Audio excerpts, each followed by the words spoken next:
नमस्कार. अडीचच्या बातमीपत्रात मी पर्णिका हेदवकर आपलं स्वागत करते. सुरुवातीला एक नजर ठळक बातम्यांवर. संसदेच्या हिवाळी अधिवेशनाच्या दुसऱ्या आठवड्यातही विमुद्रीकरणाच्या मुद्द्यावरून विरोधकांचा गदारोळ. लोकसभेचं कामकाज दिवसभरासाठी तहकूब. संपूर्ण देशी बनावटीची INS चेन्नई ही विनाशिका भारतीय नौदलाच्या ताफ्यात दाखल.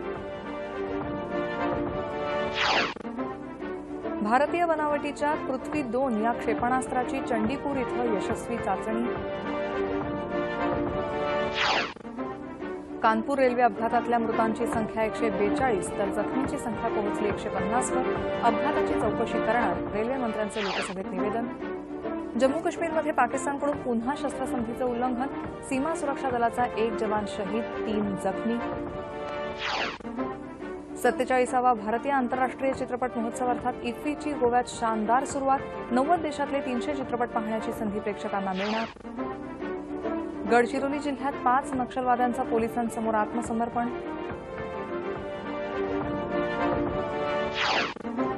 ज्येष्ठ नाटक आणि चित्रपट दिग्दर्शक जब्बार पटेल यांना यंदाचा गदिमा पुरस्कार जाहीर.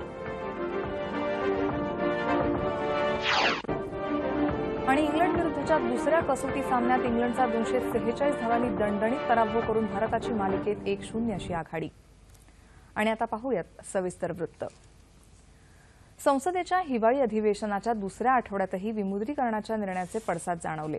या मुद्द्यावर चर्चा होण्याची मागणी करत विरोधकांनी लोकसभेत गदारोळ केल्यामुळे कामकाज सुरुवातीला 2दा आणि नंतर दिवसभरासाठी तहकूब करण्यात आलं.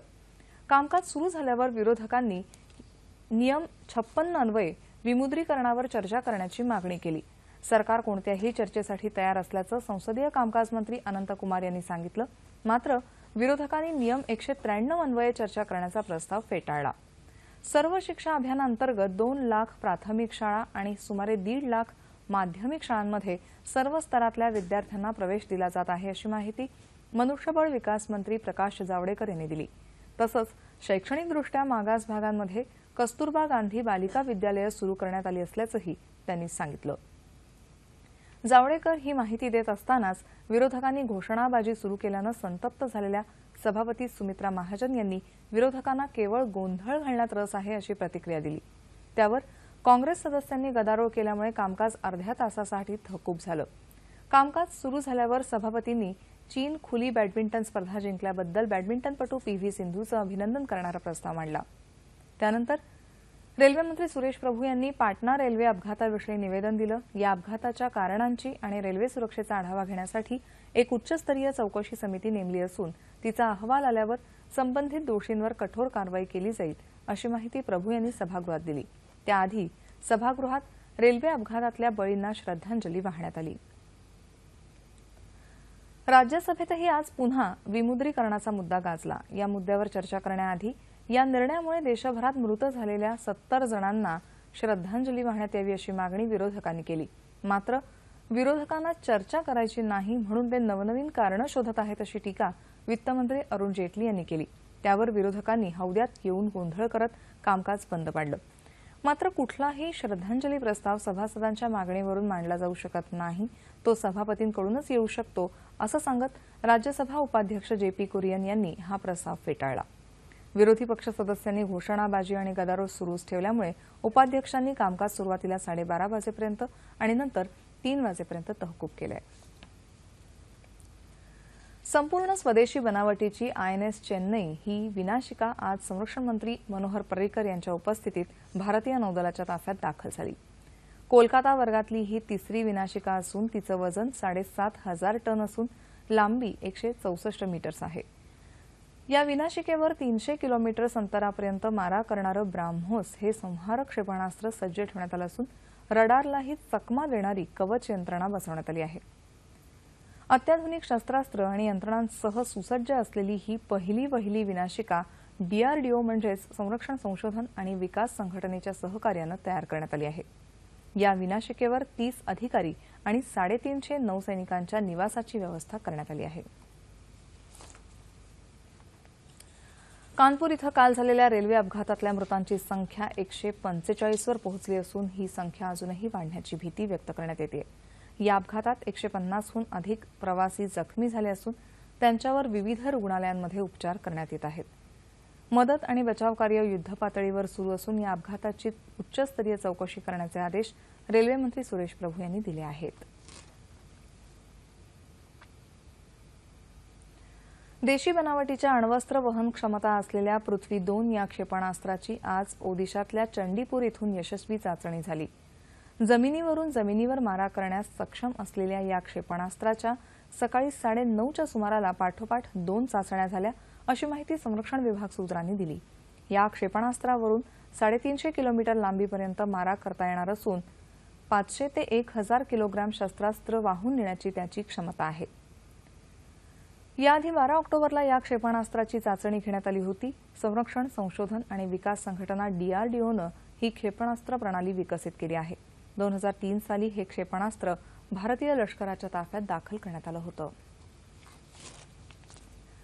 जम्मू काश्मीरमधल्या राजौरी आणि मंधर सेक्टरमध्ये काल रात्री पाकिस्तानी सैन्यानं पुन्हा शस्त्रसंधीचं उल्लंघन करत अंधाधुंद गोळीबार केला. सीमा सुरक्षा दलाच्या जवानांनी पाकिस्तानच्या या कुरापतीला जशास तसं उत्तर दिलं. मात्र यावेळी झालेल्या चकमकीत एका जवानाला वीरमरण पत्करावं लागलं तर 3 जण जखमी झाले. पूंछ जिल्ह्यातल्या कृष्णा घाटी सेक्टरमध्ये पाकिस्तानी सैन्यानं आज सकाळपासून गोळीबार सुरू केल्याचं वृत्त आहे. गेल्या 24 तासात पाकिस्ताननं 4 वेळा शस्त्रसंधीचं उल्लंघन केलं आहे.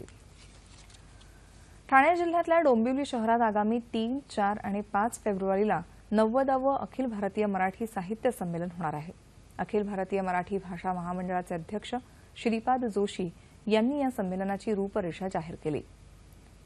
संमेलनात आतापर्यंत उपेक्षित राहिलेल्या साहित्यातल्या प्रवाहांना व्यासपीठ उपलब्ध करून देण्यात येईल.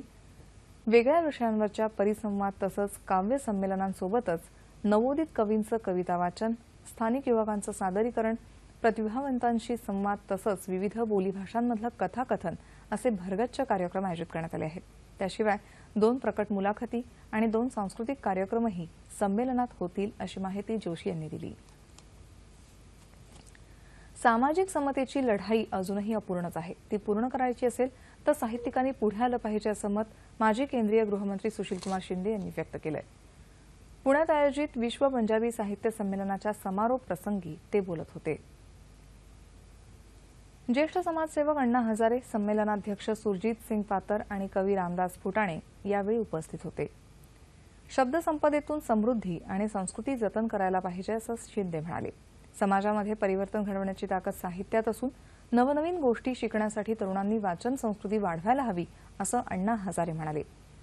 कुलगुरू जसपाल सिंग आणि पर्यावरण तज्ज्ञ बलवीर सिंग सच्चेवाल यांना विश्व पंजाबी गौरव पुरस्कारानं यावेळी गौरवण्यात आलं.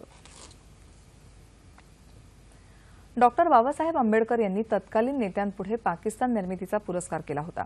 पाकिस्तानपासून आपण वेगळे झालो नाही तर आशियातला आजार घटक म्हणून आपण ओळखले जाऊ. त्यामुळे पाकिस्तान निर्मितीची मागणी पूर्ण व्हायला हवी, असा विचार आंबेडकर यांनी व्यक्त केला होता, अशी माहिती ज्येष्ठ इतिहास तज्ज्ञ व्यंकट धुलीपाला यांनी काल मुंबईत दिली. टाटा मुंबई साहित्य महोत्सवाच्या समारोप सोहळ्यात आयोजित केलेल्या चर्चासत्रात ते बोलत होते. सध्याच्या राजकारणावर भारतीय भूतकाळाचा प्रभाव का पडतोय, या विषयावर इतिहास तज्ज्ञ धुलीपाला यांच्यासह जरीर मलानी आणि ज्येष्ठ पत्रकार सुधींद्र कुलकर्णी सहभागी झाले होते. या सोहळ्यात पद्मश्री आणि साहित्य अकादमी पुरस्कार विजेते लेखक अमिताव घोष यांना जीवनगौरव तर ज्येष्ठ लेखिका माधुरी पुरंदरे यांना सर्वोत्कृष्ट बालसाहित्य लेखकाचा पुरस्कार देऊन गौरवण्यात आलं. मोठमोठ्या साहित्य संमेलनांमध्ये महोत्सवांमध्ये बालसाहित्याकडे दुर्लक्ष केलं जातं, पण या महोत्सवानं बालसाहित्य लेखकाला पुरस्कार देऊन गौरव केल्याबद्दल पुरंदरे यांनी आनंद व्यक्त केला. देशभरातल्या प्रत्येक वाचकाला साहित्याचा आस्वाद घेता यायला हवा, यासाठी प्रमाण भाषेचा आग्रह धरू नये, असं मत अमिताव घोष यांनी व्यक्त केलं. 47व्या भारतीय आंतरराष्ट्रीय चित्रपट महोत्सव अर्थात इफ्फीला गोव्यातल्या पणजी इथं दिमाखात सुरुवात झाली आहे. केंद्रीय माहिती आणि प्रसारण मंत्री व्यंकय्या नायडू यांनी या महोत्सवाचं उद्घाटन केलं. सामाजिक बदल घडवण्यासाठी चित्रपट माध्यम हे परिणामकारक ठरू शकतं. चित्रपटानं प्रेक्षकांना बौद्धिक आणि भावनात्मकरित्या गुंतवून ठेवलं पाहिजे, तसंच चित्रपट मनाला आणि हृदयाला भिडणारा असायला हवा, असं मत नायडू यांनी व्यक्त केलं. मानवतावादाच्या स्पर्शानं प्रोत्साहित होऊन चित्रपट निर्मिती व्हावी, असं आवाहन त्यांनी केलं. 2014 सालापासून केंद्र सरकारनं इफ्फीच्या आयोजनासाठी गोव्याची निवड केली आहे। त्यामुळे इफ्फीच्या आयोजनासाठी गोव्यात कायमस्वरूपी पायाभूत सुविधा उपलब्ध करून देण्याची गरज असल्याचं मत संरक्षण मंत्री मनोहर पर्रीकर यांनी व्यक्त केलं।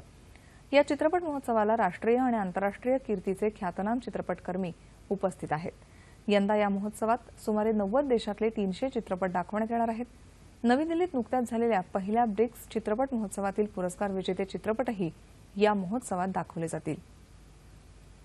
विख्यात कोरियन चित्रपट निर्माते क्वॉन टॅक इम यांना जीवन गौरव पुरस्कारानं सन्मानित करण्यात आले। विख्यात पार्श्वगायक SP बालसुब्रमण्यम यांना भारतीय सिनेमातील गौरवशाली योगदानाबद्दल सेंटिनरी इंडियन फिल्म पर्सनॅलिटी या पुरस्कारानं गौरवण्यात आलं। तर शांतता, अहिंसा, सहिष्णुता या मूल्यांचं दर्शन घडवणाऱ्या चित्रपटाला ICFT युनेस्को गांधी पदक देऊन गौरवण्यात आलं। आज व्यंकय्या नायडू यांनी इंडियन पॅनोरमा विभाग तसंच राष्ट्रीय चित्रपट वारसा प्रदर्शनाचं उद्घाटन केलं।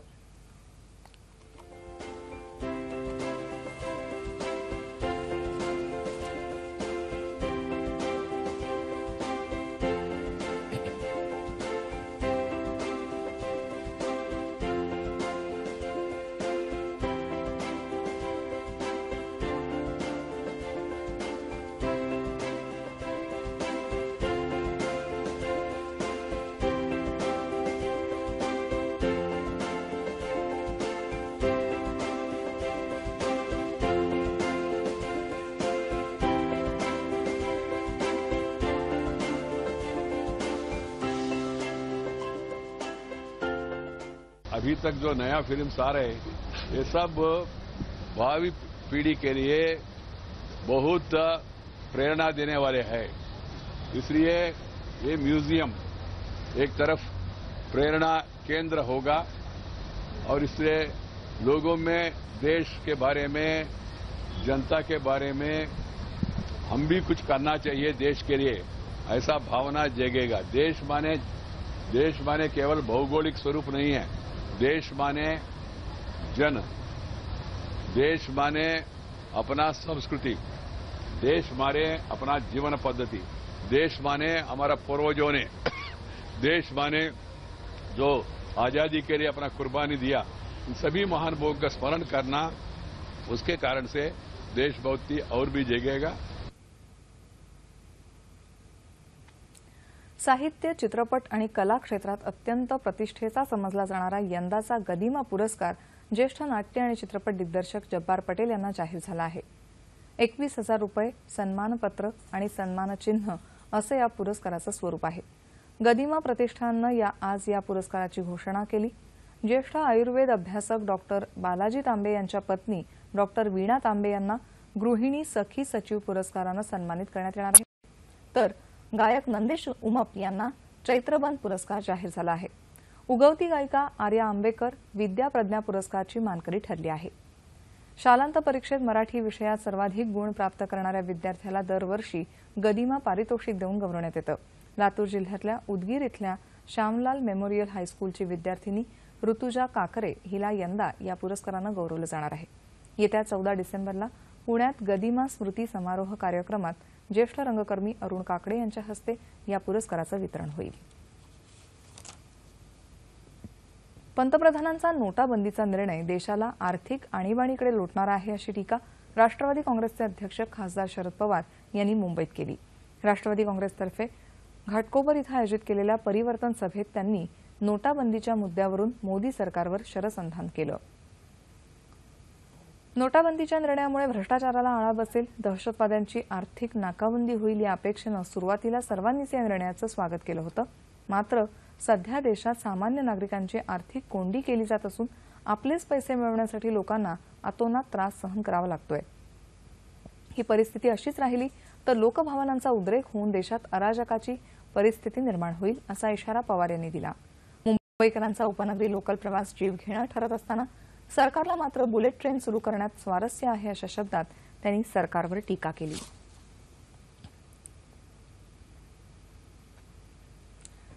चलनातून बाद केलेल्या उच्च मूल्याच्या नोटा इतरांच्या खात्यात जमा करून काळा पैसा पांढरा करणाऱ्यांवर प्राप्तिकर खात्याची नजर राहणार आहे। अशा प्रकारे काळा पैसा जमा करणाऱ्यांविरुद्ध बेनामी व्यवहार कायद्याअंतर्गत कमाल 7 वर्षांची शिक्षा होऊ शकेल। तसंच 25% दंडही वसूल करण्यात येईल असं प्राप्तिकर विभागानं स्पष्ट केलं आहे. 1000 आणि 500 रुपयांच्या नोटा चलनातून रद्द करण्याच्या पंतप्रधान नरेंद्र मोदी यांच्या निर्णयावर भारतीय चित्रपटसृष्टीतल्या अभिनेते, दिग्दर्शक आणि अन्य मान्यवरांनी आपल्या प्रतिक्रिया दूरदर्शनकडे व्यक्त केल्या आहेत. बहुत अच्छी बात है, हमारे लिए ये होना बहुत ज़रूरी था. जैसे कि हम लोग अपने बॉडी के लिए क्लिनजिंग डे रखते, इस तरह से ये है और I am very happy for this. ये होना ही चाहिए था. मैं भी बिल्कुल तारीफ करती हूँ इस बात की और इसमें से बहुत अच्छा कुछ निकल के आने वाला है. We are looking forward. ये चीज बहुत पहले होनी चाहिए. Then I give full credit to Narendra Modi ji to think about and then take such a decision that everybody is just stuck. बहुत अच्छी मूव है और थोड़ी सी सबको तकलीफ आ रही है, लेकिन अगर इस वक्त साथ नहीं देंगे तो फिर कब देंगे.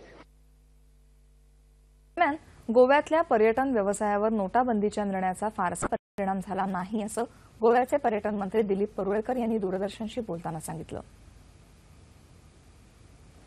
इकडे ज्या पद्धतीने टुरिस्टचा फ्लो असतोय आणि टुरिस्ट लोक 365 डे घेतला. Tourist always they carry cash and even आपलं कार्ड सुद्धा क्रेडिट कार्ड किंवा डेबिट कार्ड वॉट एव्हर ते पण घेऊन ते लोक येतात. सो त्याच्यावरती मला वाटतं एक 7-8 दिवसात झाल्यानंतर आत्ता आपण जर बघायला गेलो सुरळीत चाललंय.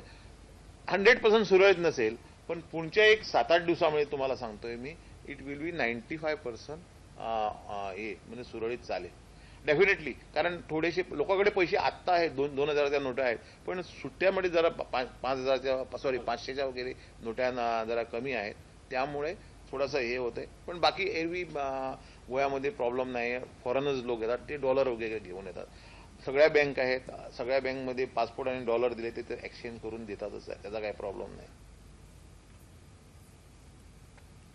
आतापर्यंत राज्यातली 100 शहरं हागणदारी मुक्त झाली असून येत्या वर्षभरात सर्वच शहरं हागणदारी मुक्त होतील असा विश्वास मुख्यमंत्री देवेंद्र फडणवीस यांनी व्यक्त केला आहे. ते रत्नागिरीत नगरपालिका निवडणुकीच्या प्रचार सभेत बोलत होते. राज्याच्या विकासासाठी उद्योगांची महत्वाची भूमिका आहे, परंतु प्रदूषणामध्ये उद्योगांचा 10% वाटा आहे, हे लक्षात घेऊन पर्यावरणपूरक शहरांचा विकास केला जाईल असं आश्वासन त्यांनी दिलं. नोटाबंदीचा निर्णय अतिशय धाडसी आहे. या निर्णयामुळे भारत देश नव्या आर्थिक स्वातंत्र्याकडे निघाला आहे. त्यासाठी थोडे दिवस त्रास सहन करावा लागेल, मात्र त्यामुळे भविष्यात नवा भारत घडेल असं ते म्हणाले.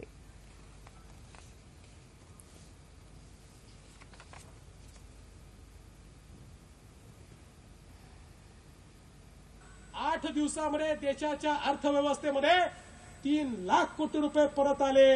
याचा अर्थ हा सगळा पैसा काही धनदांडग्यांनी आपल्या काळ्या पैशाच्या रूपानं त्या ठिकाणी ठेवला होता. आणि हे 8-10 लाख कोटी रुपये जे तुमच्या आहेत, माझे आहेत, जे तुमच्या माझ्या कामात आले पाहिजे, जे सामान्य माणसाच्या कामात आले पाहिजे, हे ज्यांनी दडवून ठेवले होते त्यांच्यावर हा आघात आहे. मी तुम्हाला एवढंच आव्हान करतो, 50 दिवस हा त्रास जर तुम्ही सहन केला तर पुढचे 50 वर्ष या देशाला कोणीही मागे ओढू शकणार नाही.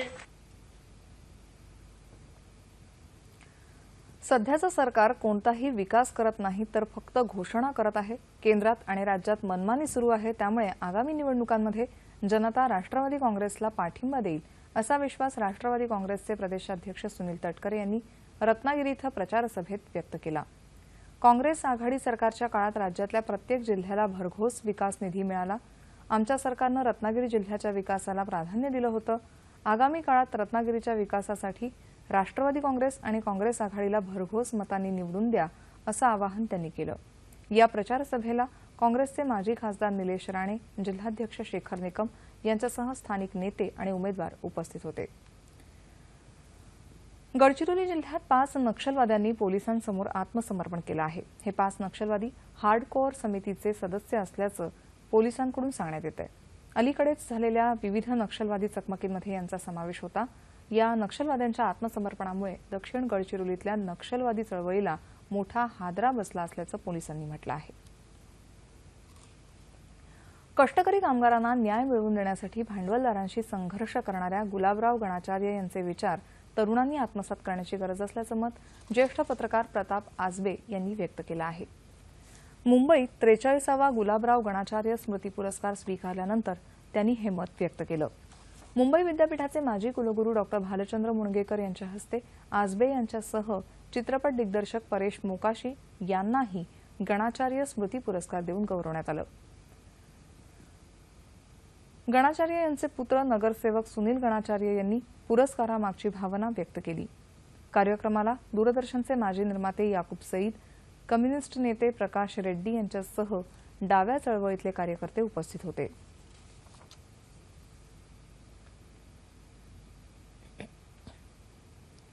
आदिवासी साहित्य आणि संस्कृती या विषयावरील 2 दिवसांच्या चर्चासत्राचं दादर इथल्या मुंबई मराठी ग्रंथ संग्रहालयात आयोजन करण्यात आलं होतं। लेखक आणि संशोधक मोतीराज राठोड यांनी उद्घाटनाचं भाषण केलं, तर कवी वाहरू सोनवणे यांनी बीज भाषण केलं। पहिल्या दिवशी पहिल्या सत्रात आदिवासी साहित्य प्रेरणा, स्वरूप आणि व्याप्ती या विषयावर, तर दुसऱ्या सत्रात महाराष्ट्रातील आदिवासी बोली यावर चर्चा झाली। याशिवाय आदिवासी मौखिक परंपरा, आदिवासी साहित्य, अस्मिता आणि विद्रोह, आदिवासी लोकगीतं आणि नृत्य, आदिवासी चित्रकला या विषयांवर चर्चासत्र झाली। संमेलनात भूमंडलीकरण आणि आदिवासी संस्कृती या विषयावरील चर्चासत्रही आयोजन करण्यात आलं होतं। विशाखापट्टणम इथं आज संपलेल्या दुसऱ्या क्रिकेट कसोटीत भारतानं इंग्लंडचा 246 धावांनी दणदणीत पराभव करून 5 सामन्यांच्या मालिकेत 1-0 अशी आघाडी घेतली आहे। दुसऱ्या डावात कालच्या 2 बाद 87 धावांवरून पुढे खेळताना आज भारतीय माऱ्यासमोर इंग्लंडच्या फलंदाजांची अक्षरशः दाणादाण उडाली। कालच्या धावसंख्येत केवळ 71 धावांची भर घालत इंग्लंडच्या 8 फलंदाजांनी भारतासमोर शरणागती पत्करली। जो रूटच्या 25 आणि बेअरस्टोच्या नाबाद 34 धावा वगळता पाहुण्यांचा अन्य कोणताही फलंदाज 2 अंकी संख्याही नोंदवू शकला नाही। अखेर इंग्लंडचा डाव 158 धावांवर संपुष्टात आला। भारतातर्फे आर अश्विन आणि नवोदित जयंत यादव यांनी प्रत्येकी 3, तर जाडेजा आणि मोहम्मद शामी यांनी प्रत्येकी 2 बळी घेत भारताला विजय मिळवून दिला। पहिल्या डावात 167 आणि दुसऱ्या डावात 81 धावांची चमकदार खेळी करणाऱ्या कर्णधार विराट कोहलीला सामनावीराचा पुरस्कार, तर पदार्पणात 4 बळींसह 35 आणि नाबाद 27 धावांचं योगदान देणाऱ्या जयंत यादवला उल्लेखनीय कसोटी पदार्पणाचा सन्मान देण्यात आला। ठळक बातम्या पुन्हा एकदा। संसदेच्या हिवाळी अधिवेशनाच्या दुसऱ्या आठवड्यातही विमुद्रीकरणाच्या मुद्द्यावरून विरोधकांचा गदारोळ, लोकसभेचं कामकाज दिवसभरासाठी तहकूब। संपूर्ण देशी बनावटीची INS चेन्नई ही विनाशिका भारतीय नौदलाच्या ताफ्यात दाखल। भारतीय बनावटीच्या पृथ्वी 2 या क्षेपणास्त्राची चंडीपूर इथं यशस्वी चाचणी। कानपूर रेल्वे अपघातातल्या मृतांची संख्या 142, तर जखमींची संख्या पोहोचली 150 वर। अपघाताची चौकशी करणार रेल्वे मंत्र्यांचं लोकसभेत निवेदन। जम्मू काश्मीरमध्ये पाकिस्तानकडून पुन्हा शस्त्रसंधीचं उल्लंघन, सीमा सुरक्षा दलाचा 1 जवान शहीद, 3 जखमी। 47वा भारतीय आंतरराष्ट्रीय चित्रपट महोत्सव अर्थात इफ्फीची गोव्यात शानदार सुरुवात। 90 देशातले 300 चित्रपट पाहण्याची संधी प्रेक्षकांना मिळणार। गडचिरोली जिल्ह्यात 5 नक्षलवाद्यांचा पोलिसांसमोर आत्मसमर्पण।